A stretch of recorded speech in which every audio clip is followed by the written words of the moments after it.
మేజర్గా ఒక కామెంట్ చేశాడు.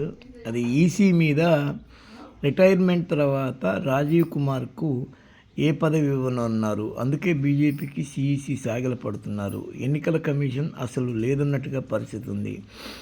ఎన్నికల్లో బీజేపీ 10% ఓట్లను రిగ్గింగ్ చేయవచ్చు. 15% ఆధిక్యం ఇస్తేనే వాళ్ళు అక్రమాలకు అడ్డుకట్ట వేయచ్చు. ఆప్ జాతీయ కన్వీనర్ కేజ్రీవాల్ ఒక భయంకరమైన కామెంట్ ఈసీ మీద చేశాడు.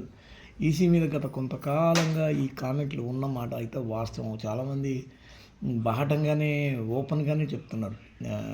ఈసీ అనే మెట్లు వేసుకొని అంచెలంచెలుగా అందలం ఎక్కుతున్నారు అనేది చాలా రోజుల నుంచి వినిపిస్తున్న కామెంట్. దానితోడు మొన్న ఏపీ అసెంబ్లీ ఎన్నికలప్పుడు కూడా ఈసీ మీద చాలా పెనుదుమారమే చెలరేగింది. ఈసీ మీద ఈ ముద్ర పడకుండా ఉండాలంటే ఏం చేయాలి ఏందని కూడా ఆలోచించుకోవాలి తను ఈసీ.